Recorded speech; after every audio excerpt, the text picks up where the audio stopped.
nessa noite vem a esse lugar para celebrar os 21 anos da Igreja Batista Esperança.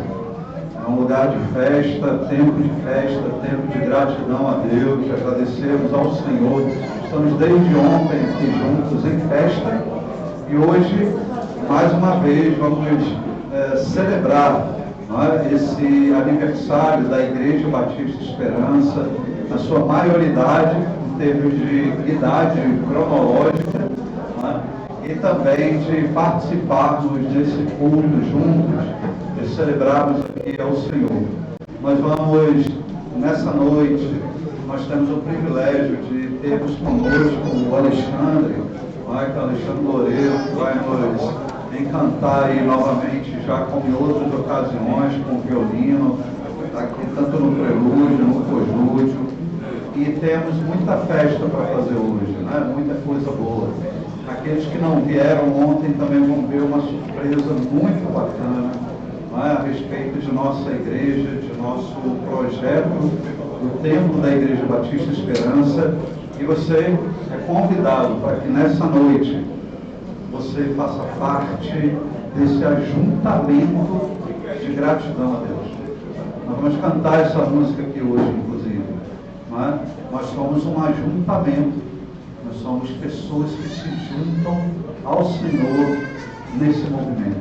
Seja bem-vindo, seja bem-vinda. Que o Senhor te abençoe, que o Senhor faça da sua noite uma noite de muita alegria, faça da noite da IBE uma noite de muita alegria. Louve ao Senhor, engrandeça o seu nome, agradeça, e nós vamos começar com o prelúdio. Ore, peça a Deus que seja o dono desse culto, em nome de Jesus. Amém? Amém. Seja bem-vindo.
se põe lentamente ao findar, mais um dia lindo em seu viver. Se a lua você vê clareando ao seu redor e as estrelas brilham lá no céu, agradeça ao Pai pelas coisas que Ele fez e tudo que ainda irá fazer. E se alguém que você ama e conversar a Jesus pelo seu viver.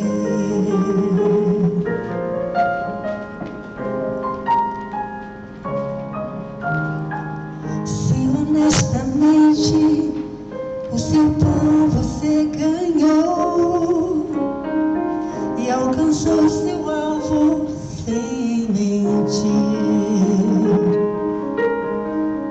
se Jesus esteve todo o tempo com você e sua amiga voz você ouviu, agradeça ao Pai pelas coisas que Ele fez e tudo que ainda vai fazer.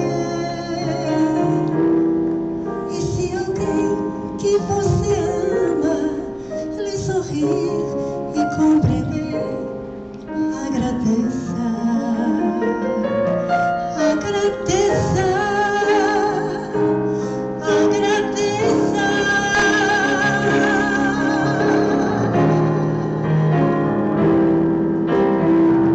Agradeça ao Pai pelas coisas que Ele fez e tudo que ainda irá fazer. E se alguém que você ama lhe sorrir e compreender, agradeça. Agradeça.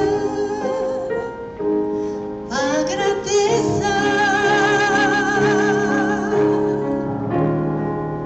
a Jesus pelo seu viver.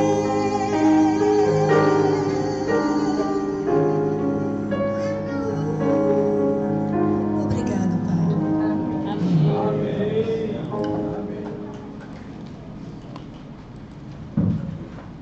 Agradeça, irmã. Agradeça. A gente ouve Rai, parece que está conversando, não é?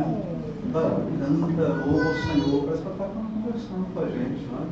Coisa boa, Rai. Deus continue te abençoando, né? Trazendo alegria nessa forma da canção. Elmi, vem cá.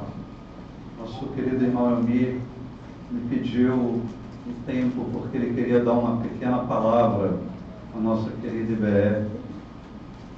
Fala tudo lá, Vai. degrau Degrau querido. Então,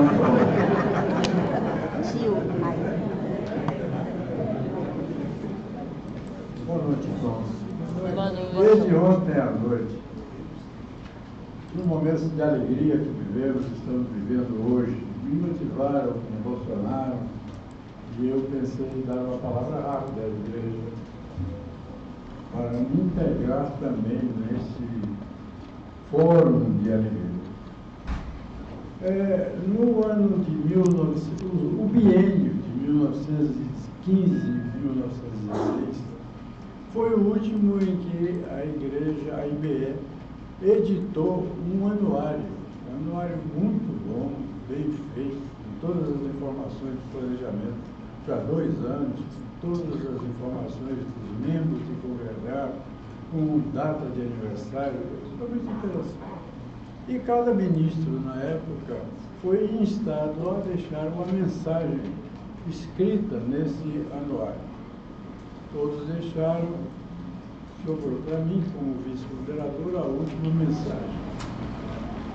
Eu pensei, então, ousei cometer um poema, que eu chamei de poema de esperança.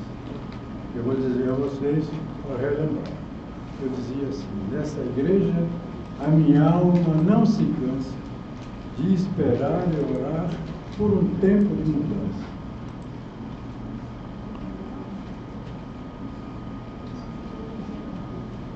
Alternando mar revolto com momentos de bonança, IBE é um refúgio que me acolhe sem tardança, ou sobrevive ou contemplando o horizonte até onde a vista alcança.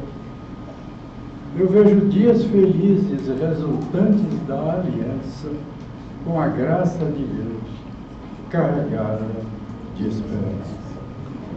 Esses dias felizes acho que começam a acontecer desde ontem nessa igreja. E eu oro a Deus que esses momentos continuem por muito tempo mais e possamos alcançar o nosso objetivo maior no momento, que é conseguir a construção do nosso tempo. Que Deus nos abençoe. Amém.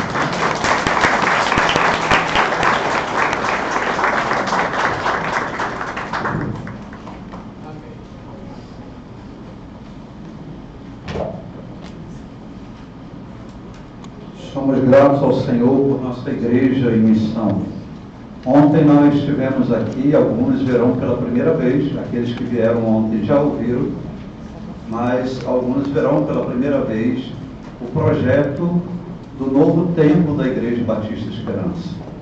Então, eu quero chamar Pedro Aragão. Pedro, ele é o líder, né, da comissão, que são duas comissões, uma comissão do projeto de construção e a comissão de campanha. São duas comissões que estão sob a coordenação de Pedro com Luizinho e Luciano, e vai fazer a apresentação do projeto. Vocês vão ver, aqueles que não viram ontem, os que viram ontem vão rever a apresentação do projeto do Templo da Igreja Batista Esperança. Pedro, vem cá. Boa noite, irmãos. Boa noite. Ontem, no culto, nós tivemos a participação do grupo de coordenação como um todo e também o privilégio de estar aqui com os três arquitetos presencialmente, né? Eles, por obrigações outras, não puderam estar aqui, os arquitetos.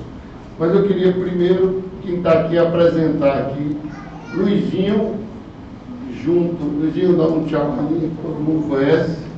Eu digo que, assim, essa comissão foi muito bem escolhida aí por pastor Neander, pastor Moisés e pela igreja, porque ela se completa, né? Cada um com suas particularidades. Eu digo que o Luizinho é nosso pitbull, mas não é porque ele morde, não, é porque quando a gente dá uma missão para ele, ele traz a missão resolvida, quer seja em cartório, em prefeitura, ele vai lá. Luciano, com aquele jeitinho dele, que não gosta de aparecer, mas sempre pela retaguarda, costurando as questões. Então, temos eu, Luizinho, Luciano Cunha, apresentar Sérgio aí. Sérgio, levanta-se, por favor. Sérgio é o coordenador da equipe de projeto de construção, junto com Simone. Simone, levanta aí para todo mundo ver. Está vendo aí que é a queimura da pastora Maria está falando.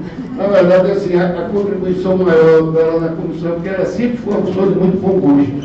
Entendeu? Então, gente, a comissão é essa aí. Eu digo que é um privilégio, né, estar junto com o Luizinho, com o Luciano, com o Sérgio, com o Simone. Agradeço realmente a igreja, tem sido assim, um trabalho muito legal, né? As reuniões da gente, o grupo. Agradeço também os arquitetos, né? Lucas, Bia e Rafael. Eles têm sido realmente fantásticos.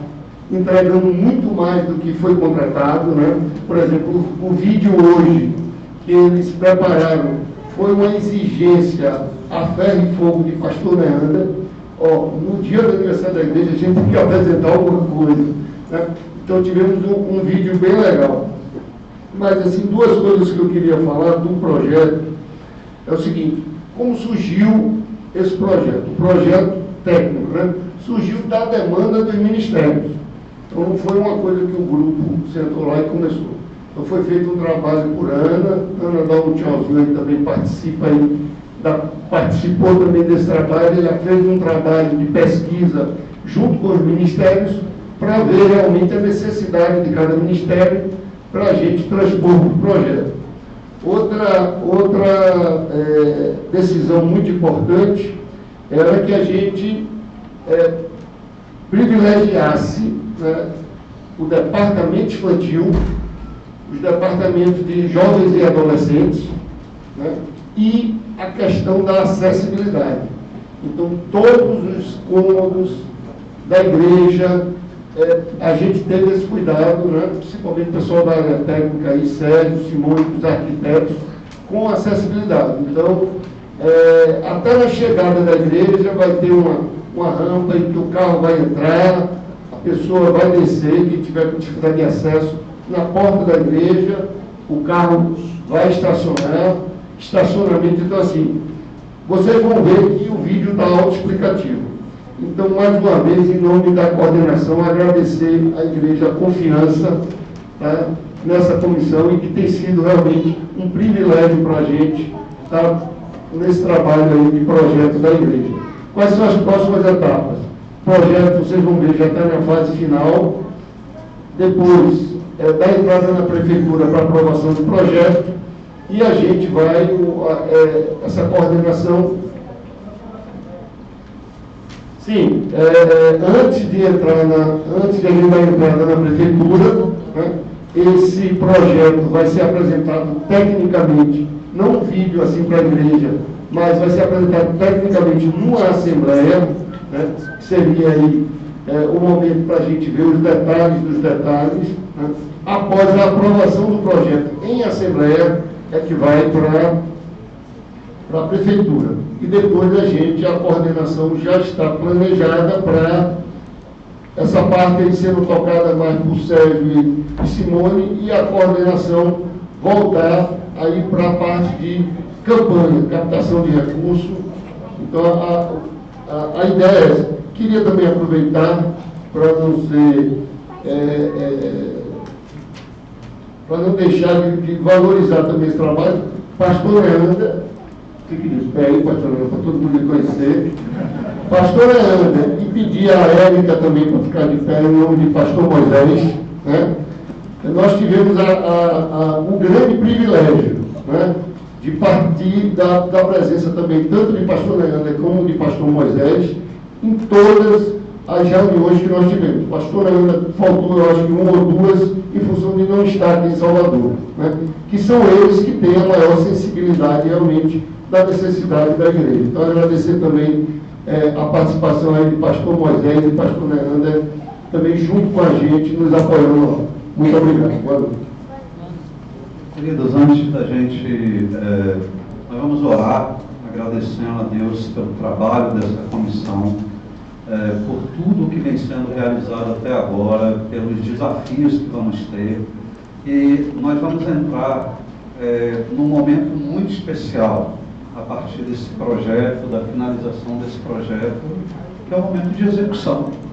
E vamos abrir, né? Temos uma campanha permanente de contribuição. Hoje nós estamos fazendo aqui uma noite da oferta de amor em prol da construção. Vocês vão ver o Pix da igreja daqui a pouquinho. Vocês podem fazer, coloquem 20 centavos no final, quem puder fazer a contribuição. Ninguém deve se sentir constrangido a fazê-lo, não é? Mas somos todos convidados a contribuir, não é, na forma de uma oferta de amor já dirigida para o projeto da construção do templo da Igreja Batista Esperança. Pastor Leandro, eu só posso dar R$10,20, não tem problema. Dê os R$10,20, você está convidado também. E é tão válido Quanto dá? R$10.020, se você puder dar R$10.020. Né? Então, assim, essa é uma questão que todos nós podemos contribuir de alguma forma. Né? Pastor, nesse momento eu não tenho como contribuir financeiramente, eu posso contribuir com orações. Ore por isso, participe dessa forma. A sua participação é muito importante. E nós vamos ver o vídeo, e logo após o vídeo, nós vamos fazer a dedicação dos nossos dízimos e ofertas. E depois nós vamos orar juntos, orar pela comissão, orar agradecendo também pelas ofertas. Vamos orar pelos nossos aniversariantes daqui a pouquinho também. Aproveitando o ensejo, né, comunicar a venda do livro de nosso querido Didi Magdiel, que está lançando um livro, deixa eu pegar aqui o nome certinho para eu não errar, né?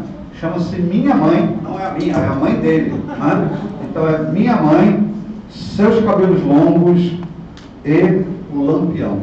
E é uma coisa muito importante também, além do próprio trabalho querido aí do primeiro romance de Didi, né? O Didi tem 2 livros aí de crônicas, né? Mas chega agora com o seu primeiro romance, que Didi também decidiu fazer uma oferta de amor com parte do valor que vai da compra do livro para a oferta para a Igreja Batista Esperança, para a construção do templo. Então, Didi, Deus te abençoe, obrigado por essa iniciativa, a igreja agradece por isso também, e sei que certamente Deus vai recompensar, vai confirmar a sua boa intenção, o seu bom movimento em relação a isso. Então nós vamos ver o vídeo agora, e depois, ele vai ficar aqui quietinho comigo ali, eu vou manter ele quieto, e depois a gente vai orar, agradecendo a Deus por esse momento. Vamos ver o vídeo, vamos cantar, fazer nossas ofertas, vamos orar juntos. Veja o vídeo, emocione-se, alegre-se.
Está em festa, e quando a gente está em festa, a gente convida pessoas para a nossa casa, né?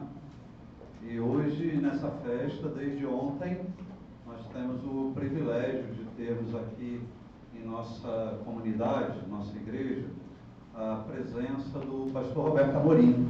O pastor Roberto é colega de seminário, como hoje. A gente chamava, lá tinha um nome engraçado, pessoal, lá no Seminário do Sul, a gente chamava velha, né? É minha velha de turma, né? Então, o pastor Roberto é amigo, pastor, irmão, amigo de tanto tempo, pastor aqui da Igreja Batista Proclamação. Então, nós estamos lembrando 33 anos de formado e alguns meses, né? Esse ano a gente faz 34 anos de formados em teologia pelo Seminário Teológico Batista do Sul do Brasil. E pastor Roberto atualmente é pastor da Igreja Batista Proclamação, né? Também já foi secretário executivo de nossa convenção, conhece Salvador na palma das mãos, conhece as igrejas, a Bahia e as igrejas da Bahia na palma de suas mãos, e é um privilégio, uma alegria poder ouvir Roberto Amorim aqui de novo nessa noite. A palavra é sua. Obrigado por nos apresentar e trazer coisa tão boa para a gente. Amém. Quero saudar aos irmãos com a graça e a paz do Senhor Jesus. Amém. Trazer um abraço da Igreja Batista da Proclamação, que fica lá em Pau da Lima.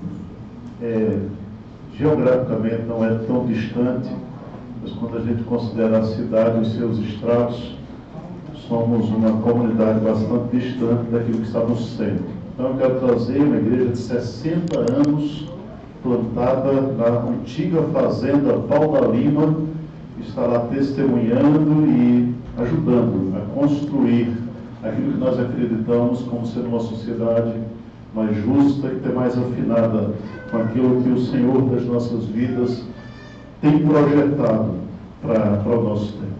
Eu queria trazer esse abraço, agradecer ao irmão Elmir. Ele fez o resumo da reflexão de ontem, né? Então ele, de maneira bastante sintética, ele acabou trazendo aquilo que nós fizemos como a reflexão de ontem, que teve muito a ver com definir algumas coisas, né? E eu fiz aqui uma minha síntese, que é um pouco mais demorada do que a dele, e ontem nós fomos desafiados a sermos movidos pela esperança. É lógico que nós temos as obrigações que nos movem, nós temos os nossos interesses pessoais também, que funcionam como molas propulsoras, mas aquilo que deve ser o carro-chefe da nossa vida tem que ser a esperança de que a gente consiga transformar o mundo em que a gente vive. Então eu disse assim, olha, o mundo em que eu vivo não é o mundo que eu gostaria de viver.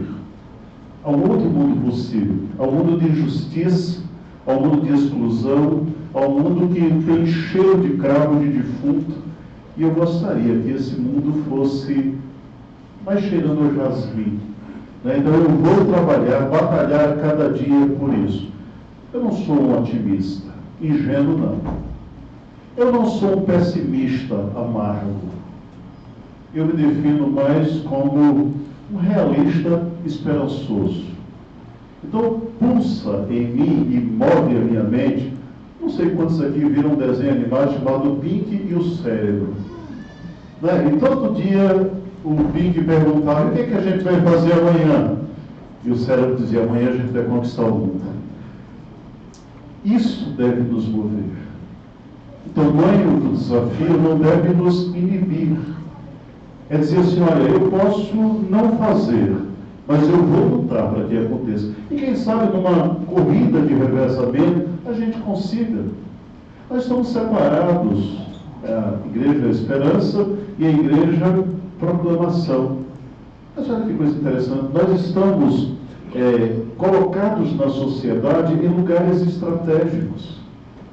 Nós temos uma penetração estrutural como Igreja de Cristo, como nenhuma outra instituição tem.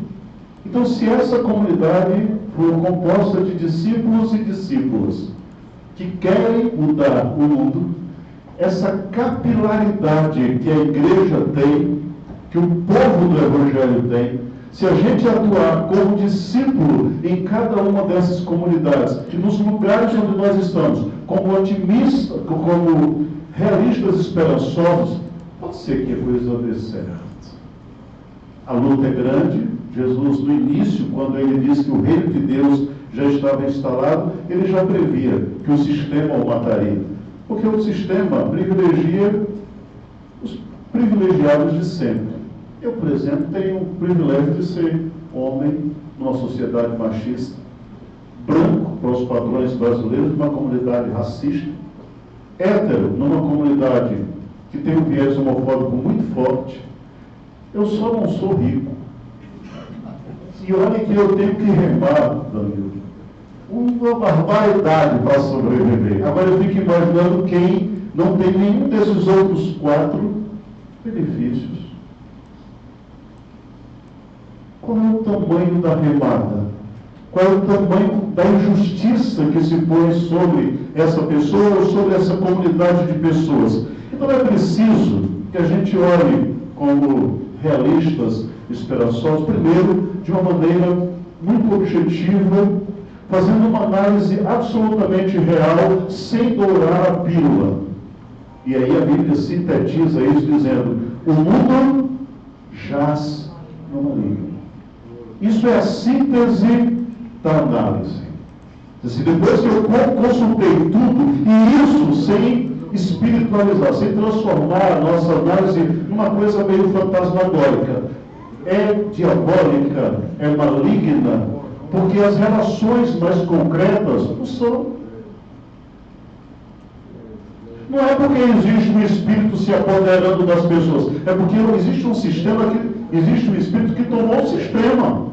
E esse sistema é injusto, é desumano e cheira a cravo de defunto.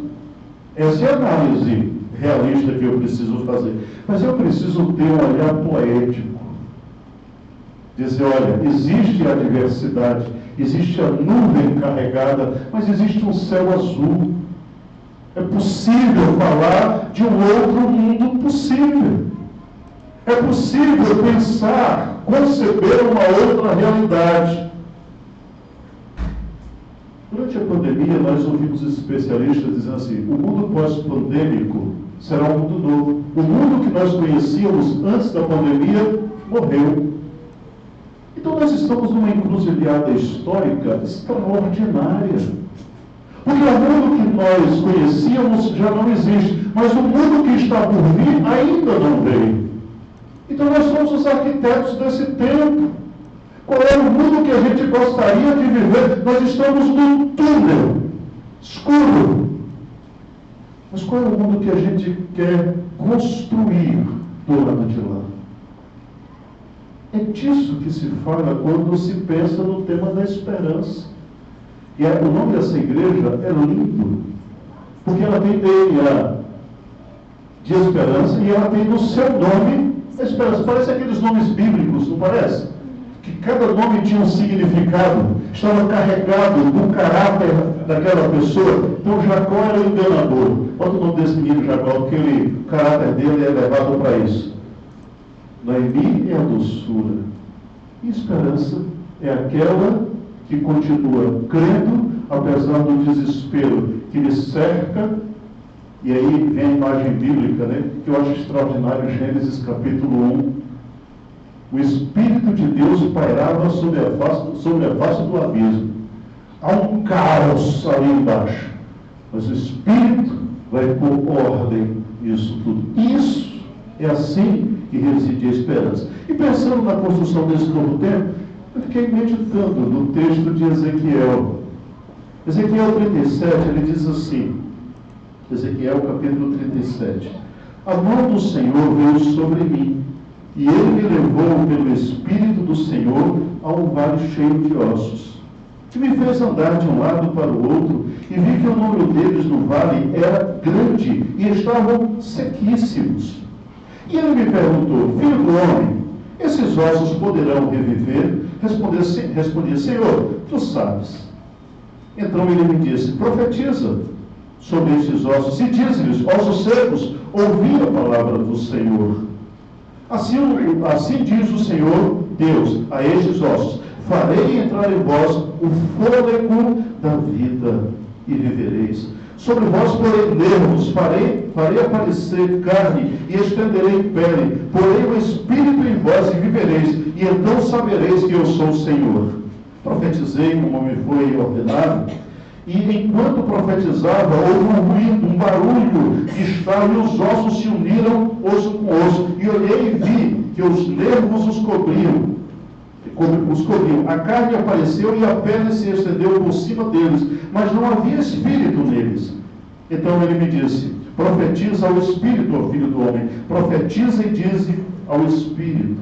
Assim diz o Senhor Deus, o Espírito vem dos quatro ventos e assopra sobre estes mortos para que vivam. E eu lembrei quando a gente cantava o hino, né? Ajuntamente, sopra sobre nós teu sopro. Profetizei como ele me havia ordenado. Então o Espírito entrou neles e eles viveram e se puseram em pé em exército, um exército numerosíssimo. Agora, olha que coisa linda o versículo 11.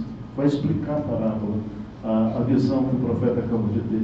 Então me disse, filho do homem, esses ossos são toda a casa de Israel. Eles dizem, nossos ossos secaram-se e nossa esperança morreu. Fomos totalmente exterminados. Portanto, profetiza e diz-lhes, assim diz o Senhor Deus, eu abrirei as vossas sepulturas e eu vos farei sair das vossas sepulturas e vos trarei à terra de Israel, ó povo meu. E quando eu vos abrir as sepulturas e vos fizer sair, sabereis que eu sou o Senhor, ó povo meu. E porei em vós o meu espírito, e vivereis, e vos porei na vossa terra, e sabereis que eu, o Senhor, disse e cumpri. Tudo isso diz o Senhor. O que são esses ossos secos? Parece uma coisa, a visão é macabra, não é? Tudo isso é uma figura, é uma metáfora. Ele está dizendo, olha, na realidade não existe isso aí. As pessoas estão absolutamente vivas. O que morreu foi o ânimo. O que morreu foi a esperança. As pessoas, quando passam por dores, ou muito prolongadas, ou intensas, elas tendem ao desespero. Todos nós somos assim. Uma dor que é prolongada, ela nos dá a impressão de que ela é irremovível, de que não há como retirar aquilo de nós nunca mais. E a gente vai se dando por vencido, é uma luta diária, onde a gente vai, o moral vai baixando a cada dia, até que um dia a gente se rende, se entrega. Às vezes eu tenho a impressão que nós, a Igreja de Jesus, por conta de tantos e tantos anos, tendo que enfrentar essa realidade, parece que o que nós temos diante de nós como vida, como opção de vida, é o que está aí, não há como ser melhor. Aquilo que Paulo disse que nós deveríamos evitar, que é nos moldarmos ao padrão vigente, aquilo que o sistema mundo diz que é o padrão de vida. Ele diz, olha, não façam isso, mudem a maneira de pensar, de conceber a vida. Pensem, e é isso que ele está dizendo, como Jesus pensaria um projeto de vida, um estilo de vida para se viver nesse mundo que a Bíblia diz que jaz no maligno.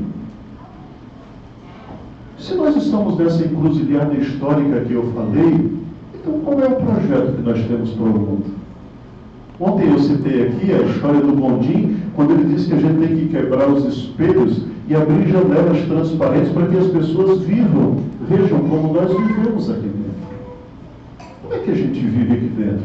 Os valores do reino estão sendo vividos de maneira prática. Nós acabamos de ler Mateus 5, 13 a 16, que diz que nós somos sal, que nós somos luz. E que quando nós formos, quando nós exercermos aquilo que somos, quando a nossa vida refletir aquilo que de fato nós somos, sal e luz, as pessoas, mesmo aquelas que não conseguem ver a realidade espiritual, que estão cegas para as coisas espirituais, elas verão as nossas obras. E glorificarão o nosso Pai que está nos céus. E qual é o sonho que nós temos sonhado? O que é que nós temos nutrido como esperança para este mundo? Eu não quero ser feliz só na eternidade, não. Lá já está garantido. Jesus disse que lá já está pronto. Eu não tenho que me preocupar, eu preciso ajudar e contribuir para que o mundo aqui seja um outro mundo. Então eu quero ser contribuinte, porque nesse ponto, exatamente nesse ponto, o nosso mundo em Ezequiel se toca. Ele estava vivendo dias terríveis, de exílio, de sofrimento. Quando você pega o capítulo 1 do livro de Neemias,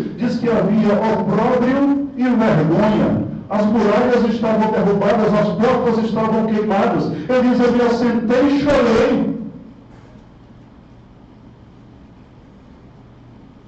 Eu não sei se nós todos temos ou vivemos na mesma sintonia fina, mas eu não tenho como ver o que foi feito ao povo Yanomami por causa do garimpo.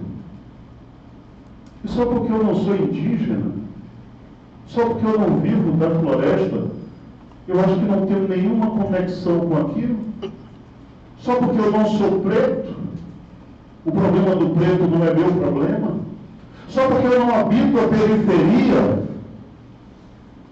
eu não vou denunciar as violências que as pessoas que vivem à margem do Estado.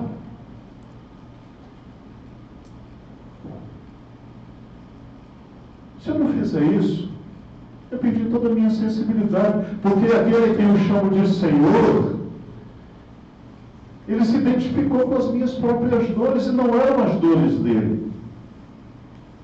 Então, se isso não está bom para uma parcela significativa da população, das pessoas feitas à imagem e semelhança de Deus, então não está bom para ninguém. E eu preciso denunciar esse mundo e apresentar uma alternativa de mundo.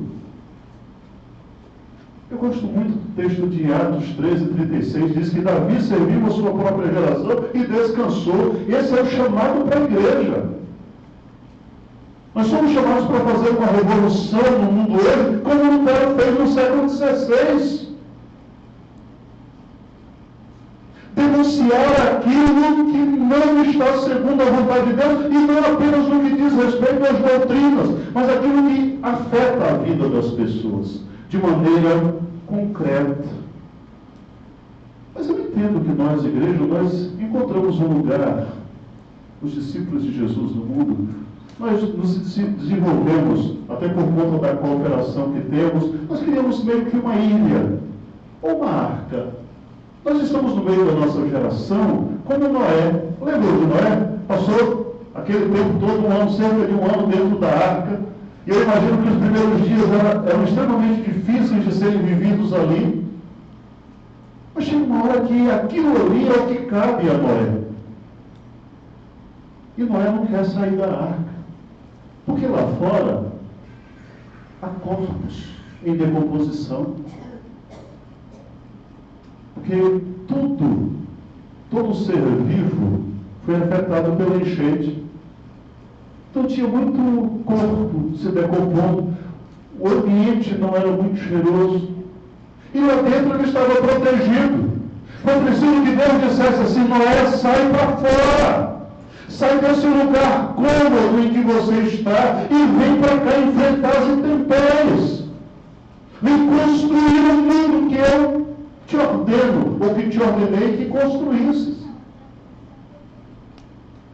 E é exatamente isso que Deus está fazendo conosco. Mas que mundo nós vamos construir? Como nós vamos construir? O que é que nós vamos denunciar? Quais são os valores que não são bons para a vida em sociedade? Se nós somos os arquitetos, interessante o que nós vimos aqui. O que tem lá no terreno? Só o terreno. Mas na cabeça do arquiteto já tem alguma coisa. Ele já sabe onde vai ficar o estacionamento. Ele sabe que vai ter uma rampa onde o carro vai levar as pessoas que têm baixa mobilidade. Ele sabe de tudo. Ele já tem projetado aqui. Se a gente quer mudar o mundo, qual é o mundo que já está aqui e aqui? Qual é a esperança que nós carregamos quando nós falamos no mundo, segundo Deus, que nós gostaríamos de viver? A igreja é chamada para isso. Como ela é realista, ela lê o presente como ele é. E ela fala de um sonho possível, utópico. Alguém vai dizer que isso não é possível de ser implementado. Mas Paulo diz que a nossa medida é Cristo. Até que a gente atinja a estatura de varão perfeito, a medida da estatura completa de Cristo. Alguém aqui desistiu de ser como Jesus só porque sabe que não vai alcançar? Ou ele continua sendo o nosso modelo? E a gente está tendo como ideal, mesmo sabendo que até o último dia da nossa vida nenhum de nós alcançará esse ideal. Mas nós queremos chegar o mais perto possível dele. O que a gente pode fazer isso? E aí, lendo esse texto de Ezequiel 37, uma primeira coisa que me chama a atenção, logo no versículo: a mão do Senhor veio sobre mim e me levou pelo Espírito a um vale de ossos secos. Ezequiel, eu não tenho como lhe falar enquanto você não estiver identificado com estas pessoas, com este problema, com esta realidade. Na sua casa, com ar-condicionado, tudo incluindo as 1000 maravilhas. Aí eu falei aqui, homem branco, hétero, cristão. Falta o quê? Só ser rico. Aí ele diz, não. E eu não estou dizendo que a gente deva apenas ir conhecer. Não é a identificação aqui, ir lá no meio do vale de ossos secos, não é visitar a pobreza. Não é visitar os que foram excluídos. É identificar-se com. É assumir. Diz, me deixou no meio do vale que estava cheio de ossos secos. Mas sabe o que nós temos feito historicamente? A igreja dividiu o mundo em nós e eles. Aliás, não é? Somos nós e eles. Nós os santos e eles os pecadores. Nós os salvos e eles os perdidos. Nós os certos e eles os errados. Como é que você se identifica com alguém que você já se colocou como inimigo? Eu lembro que eu fui visitar uma vez uma cidade do interior. A cidade tinha 2 ruas assim, 3 assim. A gente não visitar a cidade para ver os pontos turísticos da cidade. Eu nasci numa cidade que era menor do que essa, só tinha 2 e 1. Parecia um sinal de diferente, né? 2 ruas e 1. Aí eu fui. Aí passamos aqui a prefeitura, ali a Câmara de Vereadores, ali a cadeia, ali o posto de saúde. Quando nós passamos em frente à Igreja Católica, o irmão falou assim para mim, a Babilônia. Aí eu me fiz de surdo. Eu não estou sendo capacitista não, só estou para você entender o que eu estou falando. Aí eu falei assim, como é que é, meu irmão? Ele disse, a Babilônia. Eu falei, para o carro aí. É o quê? Ele disse, a Babilônia, pastor. Eu falei, meu irmão, quantos católicos tem nessa cidade? Ele me disse assim, a maioria absoluta da cidade é católica. Eu falei, você quer trazer o Evangelho, que é a verdade de Deus, para a libertação de vidas, e você já escolheu se tornar inimigo da maioria da cidade? Mas eu sou católico de formação. Eu falei para a senhora essa semana, eu sou católico porque fui. Porque eu era católico comedor de hóstia. E tenho até hoje um carinho enorme pelos 2 padres que fizeram a formação comigo, Padre Paulo e Padre Narciso. Eu ainda chamo Tonha, que foi a catecista, de minha catecista. Tenho por eles todos um carinho enorme. Essa semana, citando a igreja, lá na igreja da proclamação, eu falei da igreja do Sagrado Coração de Jesus, que era o padroeiro da cidade. Quando a igreja foi fazer a campanha da fraternidade, eu, já pastor, fui fazer a abertura na igreja católica. Sabe por quê? Porque o padre Ademilton aqui, que era da Boca do Rio, era meu amigo, é meu amigo. Agora, não sei se ainda estava na paróquia de Itapuã. Padre Jorge, que é lá da comunidade de Pau da Lima, é alguém porque eu nutro um carinho enorme. Essa semana morreu o Peixinho, o professor Peixinho, da Escola Baiana de Medicina. Uma pessoa absolutamente necessária àquela comunidade de Pau da Lima. Estive com ele 2 vezes, falei isso para a igreja, falando as 2 vezes em que eu estive com o Peixinho, espírita convicto. Ele me impactou profundamente. Porque ele tinha um trabalho lá em Pau da Lima que já veio 50 anos de construção de casa. Gente da igreja que chama o Peixinho, adulto, pai já de adolescente, chamava o Peixinho de tio Peixinho. Que quando foi menino, o Peixinho era quem abençoava a vida daquela meninada ali. Você não pode dividir a vida em nós e eles. Não, eu e o Peixinho estávamos em muitos momentos, eu e o Padre Jorge estamos em muitos momentos do mesmo lado, pelejando a mesma peleja. Identificados com aquela comunidade, querendo que ela seja transformada, querendo banir toda a violência que o Estado e o para-Estado está fazendo ali. Então eu preciso me identificar. Eu preciso dizer como Isaías, miserável homem que sou, porque sou homem de lábios impuros, mas habito no meio de pessoas de impuros lábios. Não somos nós e eles, eu sou feito da mesma matéria, e eu cometo os mesmos delitos. Se eu não sou capaz de me identificar, eu me esqueci de Jesus. Paulo diz que ele, sendo obediente até a morte de cruz, mas tudo começa com o processo de encarnação. Se fez como qualquer um de nós, não aportou aqui tendo 30 anos, não. Foi criança como você, como eu. Passou pelas mesmas agruras que uma criança pobre passa na Palestina hoje. Então eu preciso me identificar, porque aquele que eu chamo de Senhor me ensinou, e ele foi tão igual a todo mundo. Você pensa que quando foram trair Jesus, tiveram que usar uma senha. Jesus não tinha um rosto mais brilhante do que o de ninguém, ele tinha uma fisionomia absolutamente idêntica a qualquer ser humano, ele tinha as marcas de sofrimento de qualquer pessoa, ele se identificou com aquela comunidade, morava como eles, comia como eles. Uma igreja que não se identifica com o mundo em que é chamada a servir, não entender nada. Não tem como falar de esperança. É Noé ancorado na sua arca, sem querer sair dali, porque é um espaço cômodo. Aqui dá para a gente viver. Aqui nós temos o suficiente. Não há necessidade de sair daqui. Então eu preciso sentir as dores das pessoas. Eu acho extraordinário quando chega a época de campanha política que alguém diz assim: ouça a família, um bando de preguiçoso. Você sabe o que é fome? Já passou fome? Eu já. Sabe uma coisa que eu não tenho na minha vida? Preguiça. Não sei o que é isso. Eu venho de uma família que nós temos muitos defeitos, mas meu pai é um homem trabalhador. Minha mãe era uma mulher trabalhadora, guerreira. Mas tinha dias que a gente procurava o que comer e não tinha. Tinha que comer farinha com açúcar. Não era porque nós éramos preguiçosos. Era porque o sistema nos excluía. Mas como é que eu sei disso? Porque eu vivi isso na pele. Ah, mas tem rico também que é bandido. Quer dizer que todo rico é bandido?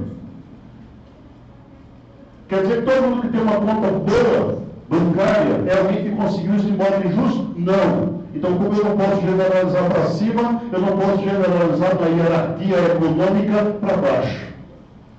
Preciso me identificar com quem sofrer as suas agruras. Por exemplo, eu nunca fui ao Oriente Médio. Como é que é viver em Gaza hoje? Como é que é? Você pega um menino de 13 anos, 12 anos, uma menina, e ela não tem mais o pai, não tem mais a mãe, não tem mais tio, não tem mais avô, está jogada lá num canto qualquer, e a cada dia bombas são jogadas. Ah, mas Israel é o povo de Deus. E você não se identifica com quem são? Como é que a gente quer transformar o mundo se a gente acha que o que está aí está legal? Se está legal, não precisa mudar. Toda guerra estúpida, seja iniciada pelo Hamas ou por Israel, toda guerra é estúpida. E ninguém ganha uma guerra, todo mundo perde. E eu sou contra toda e qualquer guerra. Eu sou contra armar a polícia. No meu sonho, polícia não precisa de arma. Eu sonho com uma sociedade em que isso não seja possível. Ah, pastor, o senhor está sonhando demais. É a sociedade em que a gente transforma arma em arado. É a sociedade em que o boi come palha com o animal com o leão. Em que a criança brinca com a áspide. Isso tudo é figura para falar dessa pacificação. enxergo o mundo com todas as suas feiuras, aí o Senhor me faz a segunda pergunta: esses ossos podem reviver? Depois de tudo isso que você disse, é possível falar de uma outra vida? É possível trazer a esperança? Porque eu fui extremamente negativo até agora, não fui? O mundo é um lugar horrível. É possível que esse mundo seja diferente? O Senhor pergunta isso a Ezequiel. Vem cá, é possível ter esperança nesse mundo? E eu acho interessante a resposta dele. Ele disse: o Senhor sabe de todas as coisas. O Senhor pode todas as coisas. O Senhor é capaz de fazer o que quiser. E se vai precisar de alguém, eu vou para Isaías: eis-me aqui, envia-me a mim. Eu quero ser instrumento do Senhor.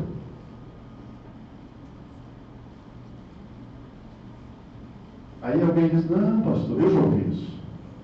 O mundo agora vai de mal a pior. Não há jeito, não. A linguagem do Apocalipse, lá dele.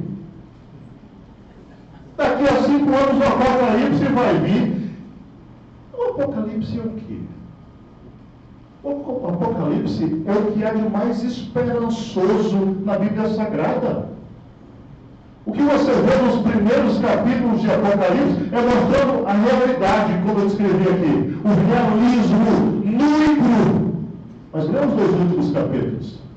E você vai ver ele destilando esperança. Quem tem medo de ler o Apocalipse, lê assim, ó. Leia os 2 últimos capítulos primeiro.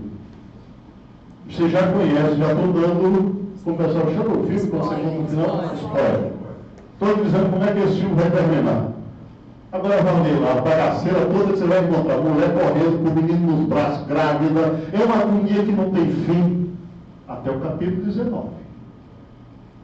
Quando ele vier, porá tudo no seu lugar, como o Espírito vai fazer lá no Gênesis. O caos ganha ordem.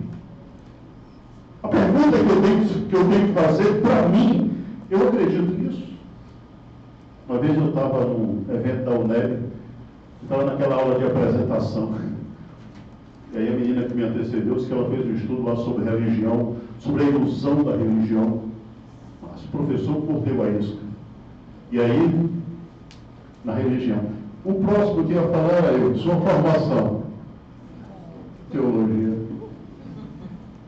Eu falei: eu não vou levantar essa bola para ele. Ele falou: e você? Sua formação. Eu falei: eu conto a história da carochinha para adulto dormir. Lembrei do Rubem Alves. Ele falou: como é que é? Eu falei: eu conto história infantil para adulto dormir. Ele falou: não entendi. Eu falei: eu fiz teologia. Essa ilusão que você acabaram de dizer, é isso aí que eu fiz, a minha formação é. E ele estava falando, a aula dele era sobre diversidade. O que eu acredito são pontos da carochinha para adulto dormir em paz? Ou eu acredito visceralmente nisso? E eu estou disposto a gastar a minha vida, a me mover, a ser movido por isso. Eu sou alguém que acredita em Deus de fato, eu professo que acredito, mas eu vivo como quem não acredita. Às vezes a gente já jogou a toalha, o sofrimento prolongado, como eu disse. E aí quando a gente joga a toalha, a gente se identifica com vários dos nossos secos.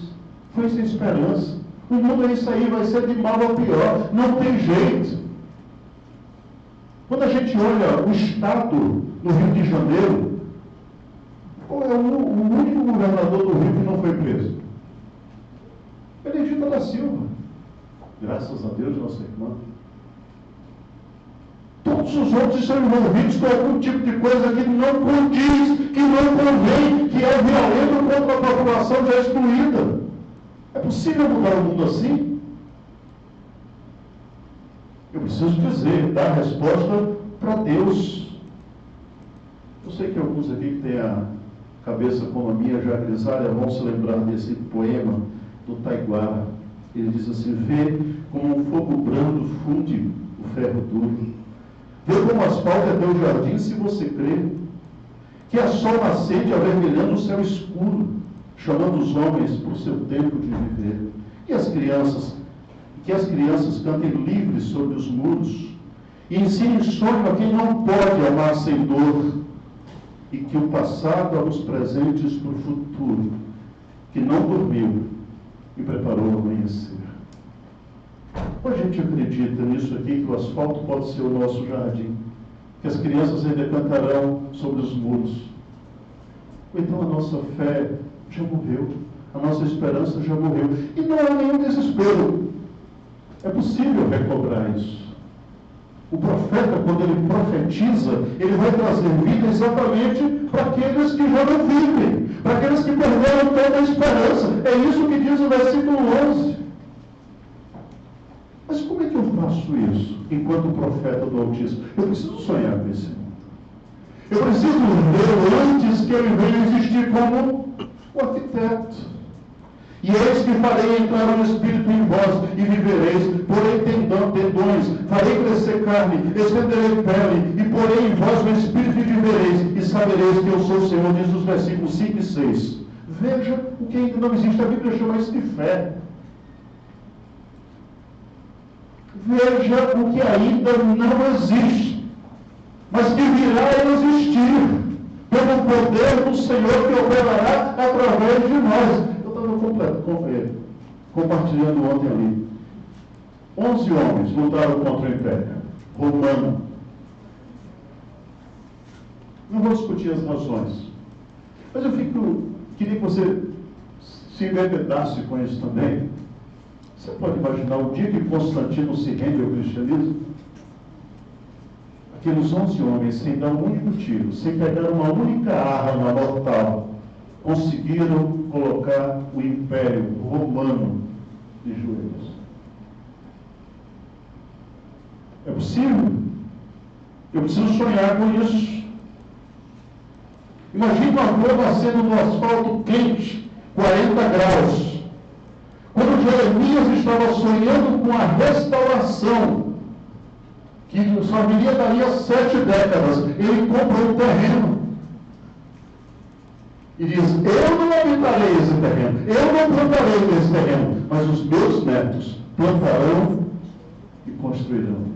Então me dê o terreno, passe o título de propriedade, registre como tem que registrar, porque o Senhor está permitindo que a gente vá por 7 décadas, Ele nos trará de volta, e quando trouxer de volta, esse terreno será da minha descendência. É preciso sonhar. E eu sonho com o dia em que a menina preta não seja excluída, violentada na escola. Que a população LGBT não seja assassinada por fazerem parte desse universo.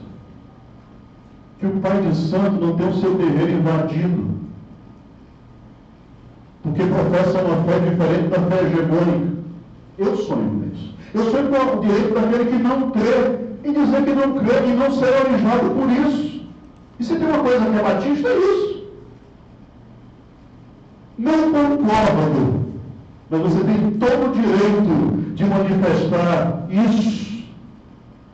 Eu preciso sonhar com um mundo assim. E eu preciso já estabelecer na minha vida e nas minhas relações essas novas regras, essa nova mentalidade. Porque se não começar em mim, o mundo não muda. Você crê? E o profeta precisa dizer que crê. Você crê que é possível o transforme intransponível? Você crê que é possível ver o invisível? Você crê que é possível ouvir o inaudível? Então você tem fé. E a fé vai produzir, vai trazer a existência, não de maneira mágica, mas pela nossa construção mais direta, esse mundo novo. Aí eu creio. Aí o Senhor diz assim, você crê? Profetize. Aí é que entra um problema que a gente acha que profetizar é falar.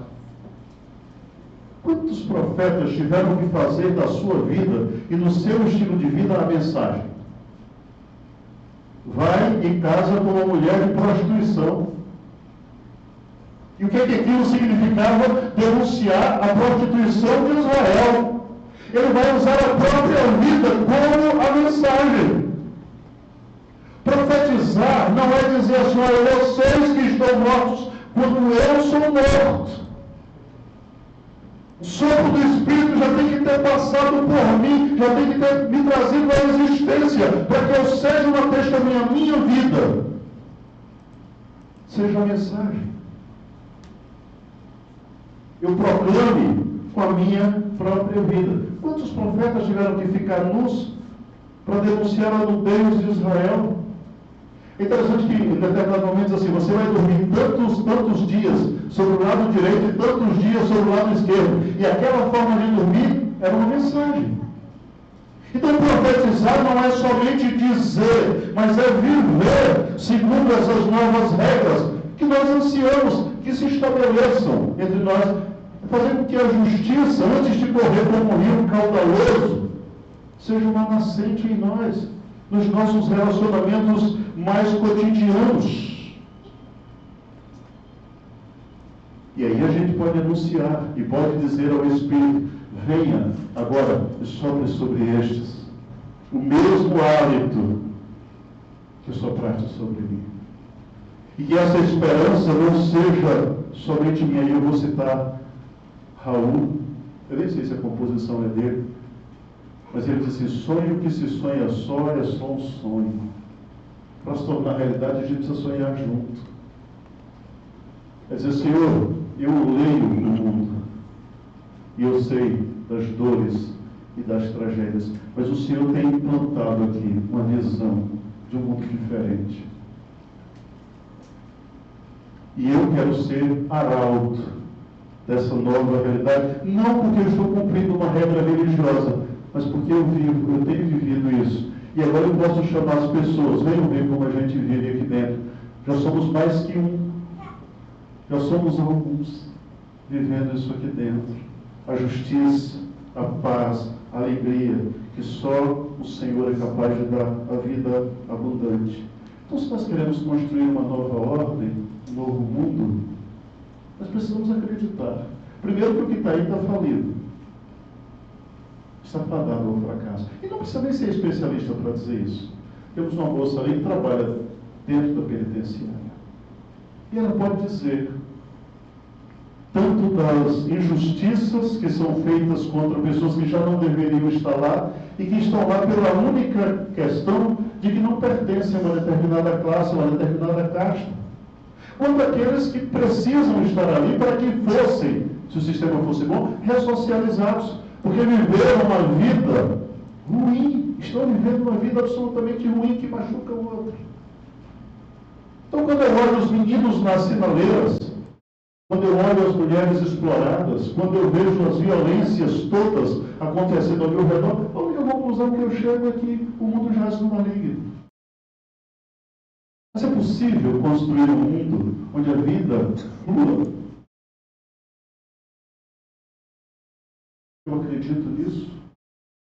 Eu preciso viver segundo essa nova regra. É preciso declarar: Senhor, eu conheço as dores desse mundo. Eu choro como Neemias pelo que eu vejo. Eu sento e eu clamo como Neemias. Mas, Senhor, eu creio que o Senhor pode fazer novas todas as coisas. O Senhor pode trazer à existência aquilo que ainda não existe. Eu anseio como Moisés por uma terra prometida. E eu estou a caminho, estou passando pelo deserto, mas eu quero chegar lá, ainda que eu não entre. Que eu de longe a vislumbre e aponte para outros, para onde ele tem que ir, e alguém vai dar continuidade a isso. Então eu creio que o jugo presente não irá prevalecer. Senhor, eu sonho com a tua justiça correndo entre nós. Como diz o profeta Abacuque, eu sonho com a justiça correndo como um rio que vão para o mar. Eu vejo a minha geração te buscando mais, ansiando mais pelos valores do teu reino. Eu sonho com o dia que os valores do teu reino nortearão a vida da sociedade. Aí você vai dizer: pastor, isso parece muito exagerado. E eu vou lhe perguntar: esses ossos secos, Ezequiel, podem se tornar um exército numerosíssimo? há algo que possa acontecer, que precise acontecer, que vai acontecer para que isso se realize? Tem uma música, eu talvez não vá me lembrar, que eu estou puxando pela memória, como um farol que brilha à noite, como a ponte sobre as águas. Senhor, eu quero ser isso. Eu quero ser alguém que o Senhor usa para banir a escuridão. Eu quero ser alguém que faz ligação com outras pessoas, para outras realidades, para outros momentos, porque eu estou grávido desse novo tempo. Eu estou esperançoso dele. Ele ainda não chegou, mas aqui na minha mente, aqui no meu coração, ele se tornará uma realidade pulsante. E eu sonho, e eu vivo, e eu me movo para que isso se realize. Irmãos, eu penso na Igreja Batista Esperança sendo esse farol, sendo esse instrumento. Agora, o que vocês ouviram essa noite, baseado em Ezequiel 37, é um sonho, que Paulo vai dizer que determinadas coisas que para nós soarão como loucura, e a gente precisa acreditar loucamente nisso e viver segundo essa loucura. Senão, nós não passamos de ateus gospel.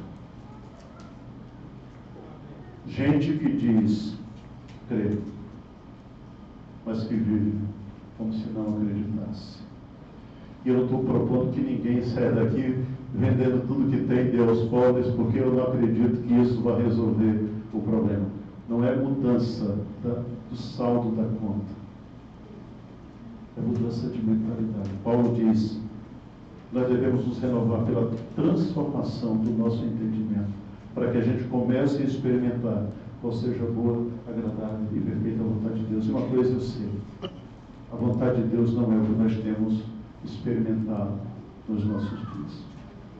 Queria convidar você a baixar um pouco a sua cabeça e talvez, e só talvez, você pudesse se lembrar do texto de Ezequiel 37. Deus lhe tomando, pegando pela cabeça, assim, pelos cabelos, lhe tirando do lugar em que você está ou esteve, e lhe transportando para um lugar onde Ele quer falar o seu coração, para que a esperança renasça, para que o terror do tempo presente não amargure tanto a sua alma, que o transforme num pessimista amargo. Mas para que também você, de tanto ficar nesse ambiente doce, você não vire um otimista ingênuo, que acredite que de forma mágica as coisas vão se realizar. Mas que o Espírito, lhe mostrando as dores do tempo presente, seja capaz de produzir na sua mente um anseio pelo futuro desejado, por aquilo que Deus tem planejado para esse tempo. Somos como Davi, chamados para servir a nossa própria geração. E o desafio que nós temos diante de nós é construir esse mundo novo. O velho já não existe. Estamos num túnel. Nós estamos sonhando com um mundo que se construirá com as nossas mãos e debaixo dos nossos pés. Senhor, obrigado pela existência do teu povo, do povo do Evangelho. Gente, ó Deus, que anseia por viver tua palavra, por viver os teus princípios que ela contém, para, Deus, viver desse modo, anunciar com a própria vida, com a própria existência, com as próprias atitudes, o mundo novo que o Senhor tem preparado para aqueles que te buscam, para aqueles que anseiam viver a comunhão contigo. Que o ministério dessa igreja, Deus, seja um ministério cada dia mais aprovado por ti. Que novo seja não apenas o templo que o Senhor lhes dará, que o Senhor já tem gestado no coração dos teus filhos, mas, ó Deus, que nos ajudem as demais igrejas que formam essa cidade, estado, Brasil e o mundo, a construirmos uma realidade nova, em que o Senhor verdadeiramente seja assentado num trono como Rei. Que a bênção do Senhor, que enriquece e não traz dor, seja sobre todos nós, sobre a vida dessa igreja. Oramos que seja assim, em nome e para a glória de Jesus.